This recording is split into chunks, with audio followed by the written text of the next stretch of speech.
अस्सलामुअलैकुम स्टूडेंट्स, आज हम आपको बताएंगे सेल साइकिल के बारे में।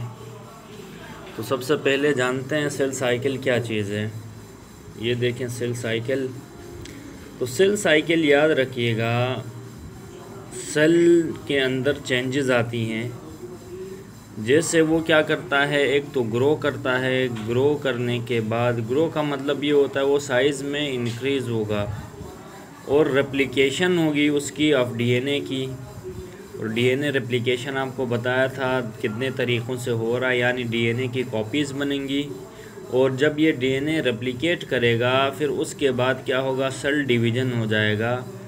और सेल डिवीज़न इंटरफेस से शुरू होता है। अब ये इंटरफेस को डिवाइड किया गया है कुछ फेजेस के अंदर। जैसे ये देखें G1 फेज़, या जिसे गैप फेज़ कहा जाता है। अब क्या होता है, सेल के अंदर सबसे पहले साइटोप्लाज्म और उसके जो ऑर्गेनल्स हैं, यानी साइटोप्लाज्म 90% वाटर होता है और उसके अंदर मुख्तलिफ ऑर्गेनल्स होते हैं। जैसे माइटोकॉन्ड्रिया है, गोल्जी बॉडीज़ हो गई, स्मूथ एंडोप्लाज्मिक रेटिकुलम, ये साइटोप्लाज्म के ऑर्गेनल्स हैं जो वहाँ फ्लोट कर रहे हैं। एंड सेंट्रियोल्स, और जो सेंट्रियोल हैं जो पोल्स के पास यानी कुछ यूनिट्स होती हैं, यानी ये अगर सेल है तो सेल के पोल्स में कुछ इस तरह के यूनिट्स होती हैं, इनको हम कहते हैं सेंट्रियोल्स। ये देखें, ये सेंट्रियोल्स कहलाएंगे। तो ये साइटोप्लाज्म के ऑर्गेनल्स और ये सेंट्रियोल जो सेल के पोल में है, ये अपनी कॉपीज़ बनाएंगे G1 फेज़ में। फिर दूसरा है S फेज़, या जिसे सिंथेसिस फेज़ कहते हैं। इस फेज़ के अंदर डीएनए क्या करेगा, रेप्लिकेट करेगा, रेप्लिकेशन करेगा। रेप्लिकेशन करके क्या करेगा, अपनी कॉपीज़ बनाएगा। सही है स्टूडेंट्स, अपनी कॉपीज़ बनाएगा डीएनए की। ये कहलाता सिंथेसिस फेज़।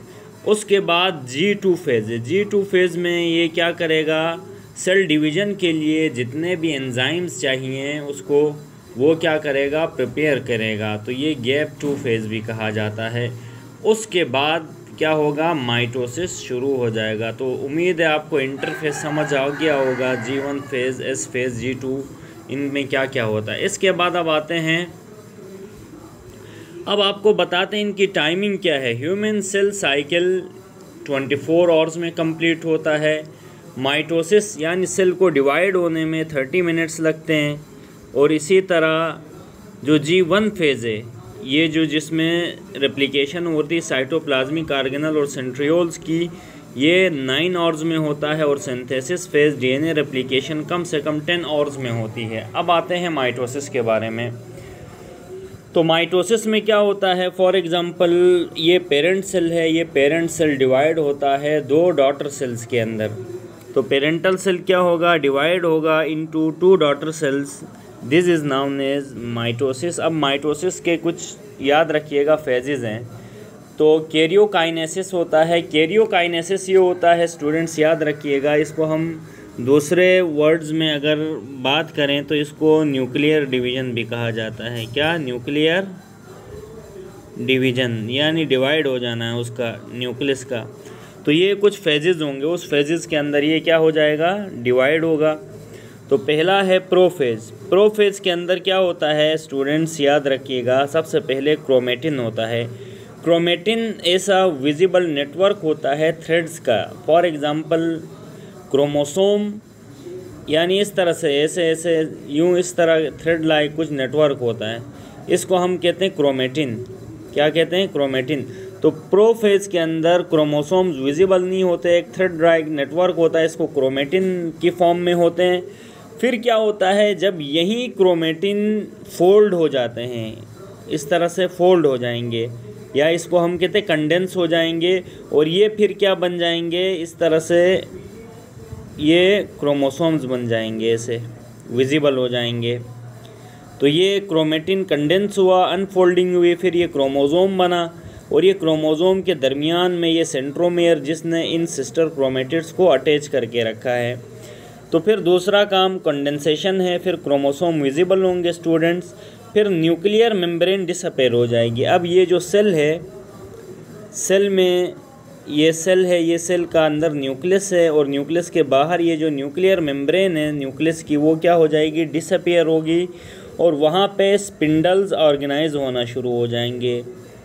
स्पिंडल्स क्या होंगे, ऑर्गेनाइज होना शुरू हो जाएंगे यहाँ पे ऊपर से, यानी कुछ ऐसे थ्रेड लाइक स्ट्रक्चर्स पोल से आ रहे होते हैं, उनको हम स्पिंडल्स कहते हैं।